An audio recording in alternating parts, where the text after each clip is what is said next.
I got 4 of these 48-inch pieces cut out to frame out the floor of the oven here.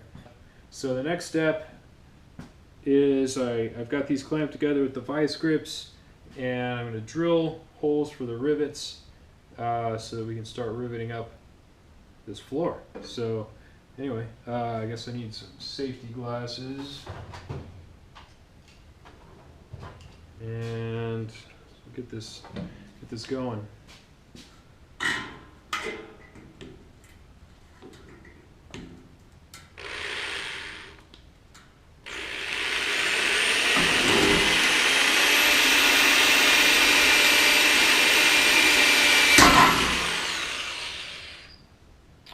I'm just going to do one in each corner to start out. I'm going to hold it in place with a Cleco, and that's these sort of springy rivet clamp things here. I got these at aircraftspruce.com. You may be able to find them someplace locally. But you go through your drilled hole there and hold the joint in place while you're fixing up the rest of it. Oh, while I'm thinking of it, another thing I had to do was cut out the lip. You can see these are sort of like a C-channel studs here. So in order to mate these together, on 2 of the sides I had to cut those notches so that one would slide in to the other. Anyway, you get the idea. So had to do that. So I guess good thing I got the snips, because even if I were cutting with the chop saw here, I'd be needing to do that trimming with the snips, shears. So anyway, I'm going to drill some more holes here and get back to you. Okay, so I got 4 holes drilled, and got this thing Clecoed together in each corner. So I'm going to go ahead and put 4 rivets in it, and then I'll square it up before drilling and riveting the rest of the holes. See how this goes.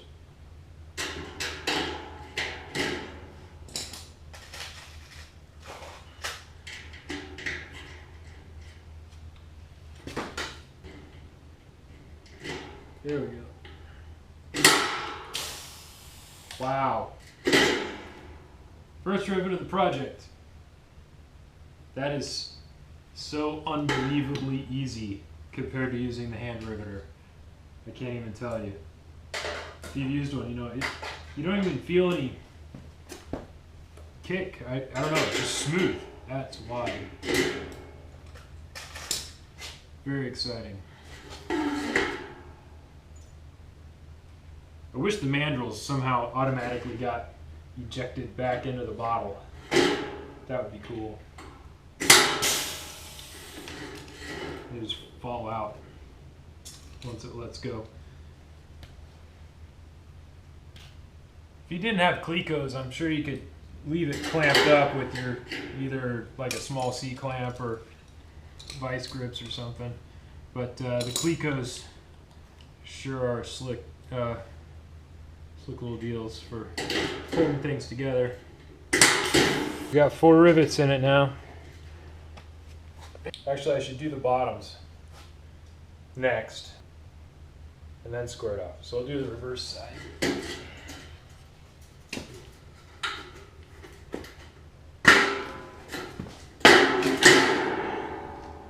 So these have to be too. And I already drilled one of these before I decided I should do one side at a time. So I'll go ahead and rivet that one together.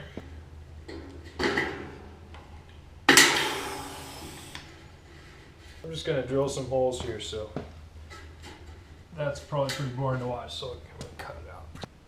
What about the 7th rivet here?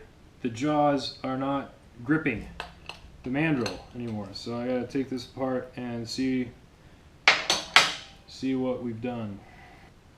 I do not see anything amiss. Anything obviously amiss anyway. I can see all the way through it. You know, the jaws are all lined up right there, so I guess I put it back together and give it another shot. I pulled the trigger and it was still, it just wasn't gripped onto it at all. It was still just completely loose. So, very strange. Very strange. Well, I just put it back together as you saw, and then I went back over and pulled the test rivet, and it popped fine. And then I tried to pull the one that was in there, kind of half pulled, and it popped right off again. So hopefully that doesn't happen very often. Just kind of a, I guess like a failure to fire. I don't know. Got 3 in so far on the bottom here. So moving right along. All right, so now I'm just taking my square and just fitting it in there and checking that the end is square. I'm gonna drill another hole here. I've already got 1 hole in each corner, top and bottom. So, but while it's in that configuration, I just want to check the square before I drill another hole and lock it in. And do another rivet to lock it in. Number 2.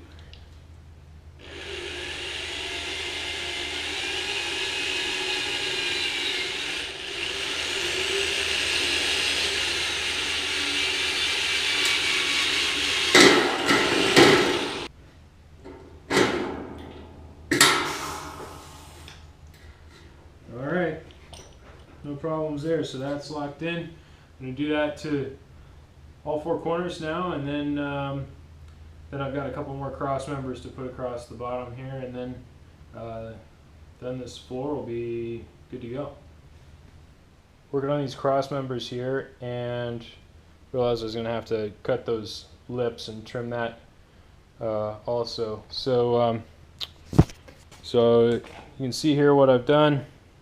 Hopefully, I've just cut out that inner lip there, just made slits so that these cross members will fit across there on the inside channel there, and then I'll just drill and rivet those. So I got 2 more of those cut, and you can see here before you put the cross member in, so pretty straightforward. Okay, so I just screwed up. Broke a drill bit because I was too lazy to clamp 2 pieces together in the middle. So it then got cattywampus and broke a drill bit.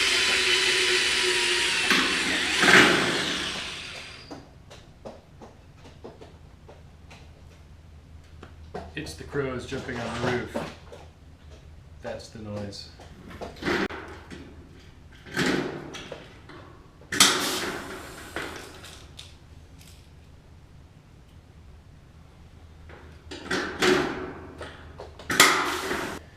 So it's almost 5 o'clock in the morning.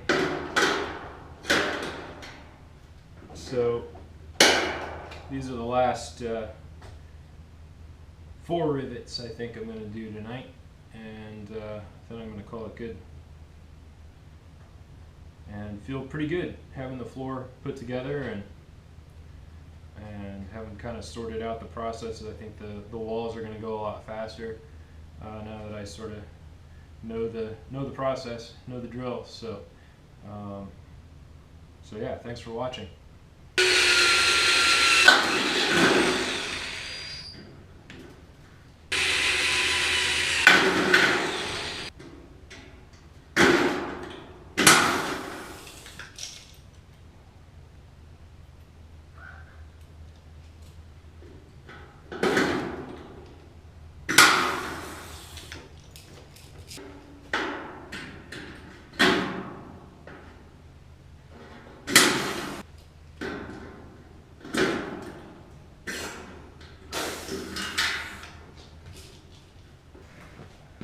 So I still have 90 psi.